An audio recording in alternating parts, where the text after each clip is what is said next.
Hi, thanks for joining me in my shop here. It's in the evening. I'm not normally working this late at night, but I am tonight. First, before we do anything more with the Viking, a little bit of good news. I've got a new USB hub here on my computer. The old one did bite the dust, which is why my video went kaput. My last couple of videos I had trouble. So that's taken care of. Number two, I've got a new soldering iron. Yes, sirree. Better believe it. I'm going to show it to you here. Okay, so I got it mounted right here. Look at this. This is a very different looking soldering iron. Not like any I've had before. Check it out there. Nice grip, short run. Turn it on, has a red indicator light indicating it's on. Heats up in 30 seconds. Has a headlight. Ooh, bright headlight. And this red light will turn green once it warms up. So hopefully I won't burn this one up. I'll be a little more careful. Now, actually, next thing we're going to do is, hey, good news on the jukebox I take care of. You might have seen my video where I tested a bunch of 2050 tubes. And I was at the diner today. I put a different 2050 tube into the selection receiver of the jukebox. It's a Seaberg R100. The jukebox installation is exactly as it would have been in 1956. There's no new technology associated with it at all. So, and look, here's the 2050 tube that I took out of it, the one that apparently was bad. Well, it says OK on the top, but I don't think so. So the first thing we're going to do, we're going to test this tube and see if the tube tester tells me it's bad. That's what we're going to do here. So now the settings on the tube tester are exactly as I left them. So it's all set to do with 2050. Okay. And you can't see a thing that I'm doing. I have the wrong camera on. Okay, let's switch to the other camera. There we go. There we go. That's better. So here's the 2050. Okay. Turn on the tester. It does heat up. I'll give it just a moment. And if you remember, the test process is I depress this switch and then turn the bias here. Let's see if I can do this without getting in front of the camera. Just a little tricky. Okay, and can you see the dial? You can't see the dial. You'll have to trust me on this. Here we go. Okay, so the dial's at 0, 45, 40, 35, 30, 25, 20. Okay, it should fire any time now. We're at 15, any time now. 15 and below. Okay, I'm watching that meter. Oh, there it goes. Okay. Oh, you know what?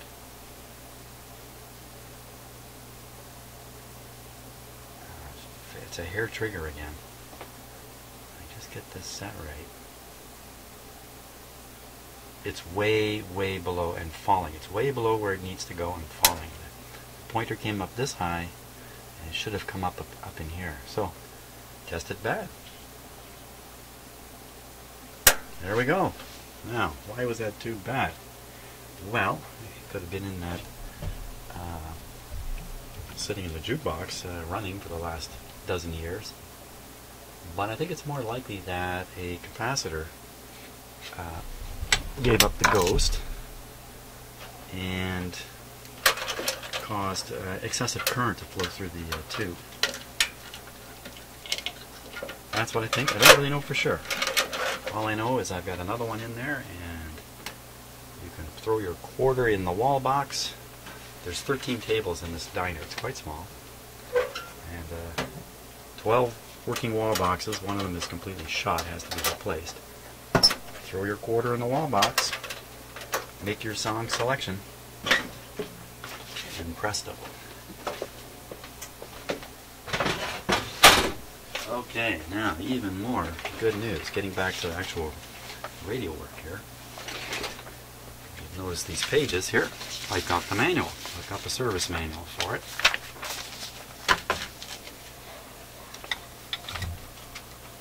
Viking model RCS-426.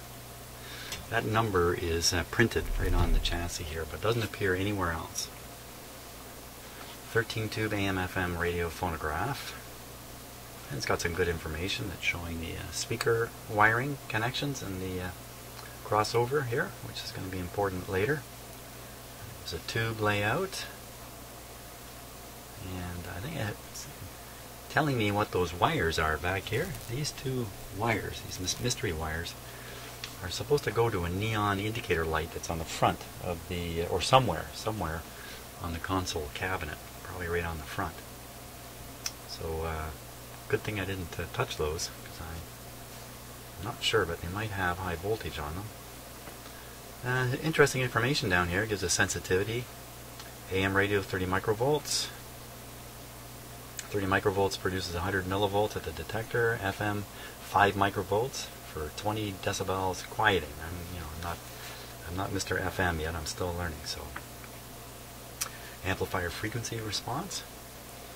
30 cycles per second to 15,000 cycles per second. That's pretty good. Power output, 6 watts peak, 3 watts per channel. Now, you know, in today's world, if somebody bought a stereo that had 3 watts, they'd be called a wimp, or a wimp. But depending upon how you interpret the power output, 3 watts can be pretty good, pretty strong. You know, this is an engineer's kind of thing here. This is not the sales department producing this. 3 watts is not to be thought of as weak. Not when you've got 450 C5s working on it. All information put in the leaflet is up to date as of December 10th, 1959. And this was sold by the T. Eaton Company, and every Canadian will recognize that, of course. Eaton's was the department store in Canada for, I don't know how long, 60, 70, 80 years, something like that. And then, to everyone's surprise, it went bankrupt and disappeared, maybe 15 years ago or so. So it's quite a surprise, because that was the monster company, the monster retailer in Canada. So, now, the schematic consists of a page on the amplifier and a page on the tuner. And down here is the alignment directions. Big thumbs up on all that. And the amplifier I've been studying for about 20 minutes here in silence, just studying it. These diagrams have a lot of information in them, and just getting familiar with them takes time. These are all drawn a little differently. The companies or the particular engineers having them drawn kind of think of things a little bit different. I think a really good example of something unusual. I've never seen this. I'm going to have to really ponder it. So you look up in this area. My camera will hold focus on it a little bit. You study that for a while, you start realizing that they're just showing some very selected parts of the circuitry in here. They're showing the grid and the plate, but they're not showing the cathode. And so again, in the engineer's mind, this is an important representation of something about this amplifier. Here's another section down here. It's very similar. Just showing, look here, they're just showing the plates. Nothing else in the tube. So I haven't figured out exactly why they've shown it this way. Bits and pieces of circuitry, like here's a resistor just hanging out here, and they don't even show where it's going. Why they're doing this yet, I don't understand. But I know that this is some kind of important, intelligent approach to showing this stuff. So I plan to study this more and figure out what was in their heads. I mean, they don't explain themselves very much. It's up to you to sort out why things are shown the way they're shown. Now, I just started looking at the schematic a little bit. Start down here with the power supply. There's the 3 light bulbs that are right here. And surprise, surprise, they're in series.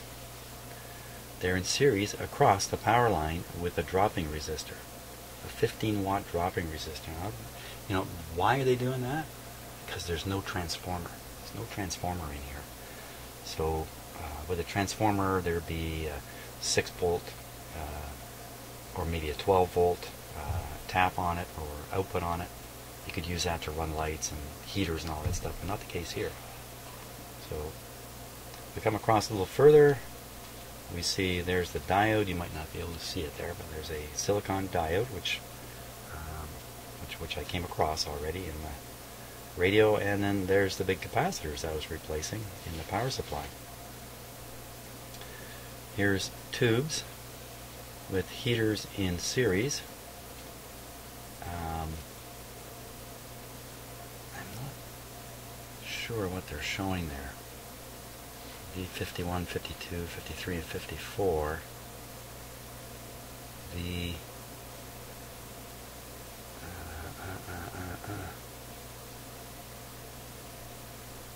there's V53, V54. So this row is the 50C5s. That doesn't work out. It doesn't work out because 50C5 needs 50 volts. You couldn't put 4 of them in a row. You'd need 200 volts to run the heater. So maybe it's a combination of a couple of 50C5s and then maybe a couple of these tubes. Now these are 12 AV6s. 4 of them, according to this. And interestingly enough, a 12 AV6 is an unusual tube. It's got a couple of extra little plates in it, but what they've done is they've just connected those plates to the cathode. So in fact, these are triodes. So triode, triode, triode, triode. So the signal's coming in here, getting amplified by these two. Part of the output is fed over to this output tube or this output tube. The other part is, I should say the other part, some of that signal is used to drive this other 1286, these two, and the output in an inverted, phase inverted arrangement comes out and is fed to the grid of the other 50C5, because these are in push-pull, and there's the output transformers and the like. Now this schematic has some interesting information on it. It's got expected voltages. You see the plate should have 100 and I think that says 105. Yeah, it says 105. And if we measure on the cathodes, we should get 65.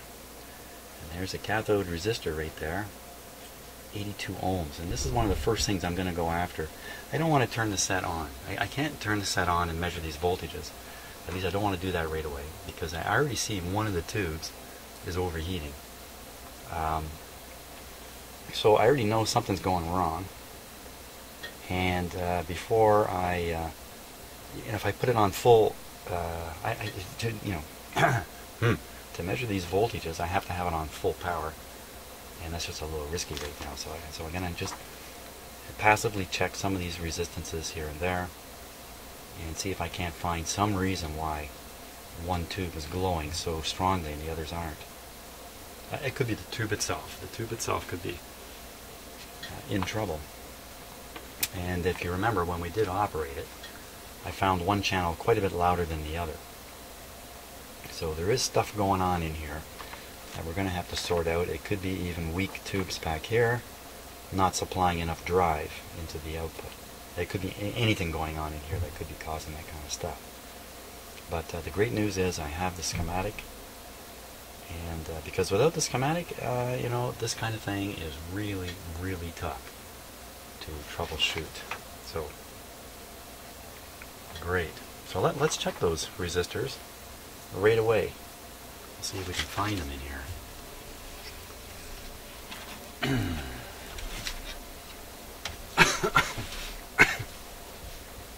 So these are the 4 50C5s. Yeah, I don't have to move the camera closer to the work, I can just bring it forward. Hey, because my soldering iron is down here on the side of the front of my bench, where you can't see it right now, it's no longer up here, interfering with the top of my bench. Wow, it's really good. It's funny how when things go wrong, sometimes it puts you into a better situation afterwards. I often find that. I often find when stuff's not working out, and I finally go, okay, I'm going to straighten this out, I end up in a better place than I was at the start. So, it's been a good day. Jukebox working, this thing half working. It's been a good day. So, I think that's a 1 watt resistor, so this should be pretty easy to spot. Bingo. That's probably it there, and that's probably it there. So let's see, it's gray, red. What's gray? Gray is 8. And this I'm looking for an 82, so that's it. 82. So there they are right there. Leaping right out at me. Now, can I just put an ohm meter across those and read them as they are?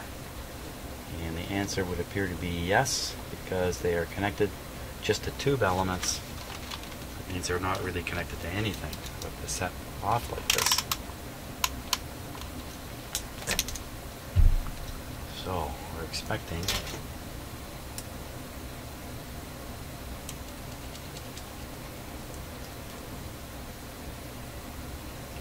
my ohm meter to work better than that.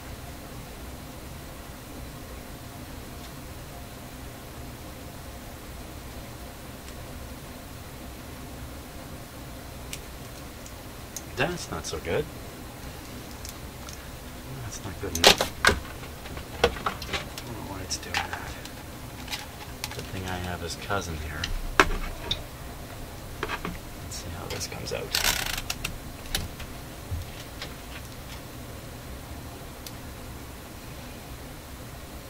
That's a little more like it. The other meter, maybe the battery's going dead in it. Okay, so we're reading across here and we're looking for 82 ohms. 95, that's gone a little high. This guy here. Oh, it's about exactly the same. 93.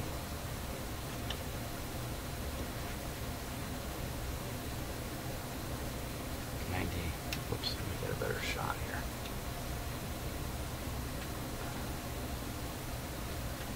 Just jumping around. 96. So they're very close. A little high. They probably have gone a little high, but that's not enough to cause a serious problem at all. And they're balanced. Now, a couple of might be rough-looking capacitors right here. If we can sort out what they're doing. Connect that onto pin 1. Pin 1. Pin 1. Well, it's this guy right here. Bypass capacitor. Simply a bypass capacitor.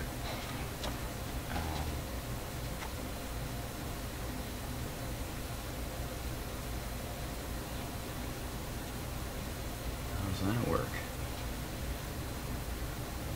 Okay, so one terminal's here. The other terminals, yeah, down here. Yeah, so that's the bypass capacitors. Those could be in some trouble. Obviously they're not shorted, or I would have got a bad reading on that ohm meter. If a bypass capacitor no longer functions, if it's not shorted but it's just not got the capacity it's supposed to have, then part of the signal will drop over the cathode resistor, and this quiets down the output. It's I don't know if you can call it negative feedback. That's probably not the right term for it, but you won't get the oomph out of the tube that it's really intended to get. So those two capacitors have probably got to go. Yeah, I can see this says 50 microfarads, and I can see 50 right on the diagram. So those are possible bad actors. And I'm seeing something else that's a little curious. I see these two capacitors pair up positionally and the style, the type. And these two, hey, what's going on? One's a paper, one's a molded now. Isn't that curious? They're installed exactly the same way. It's got the same black cover.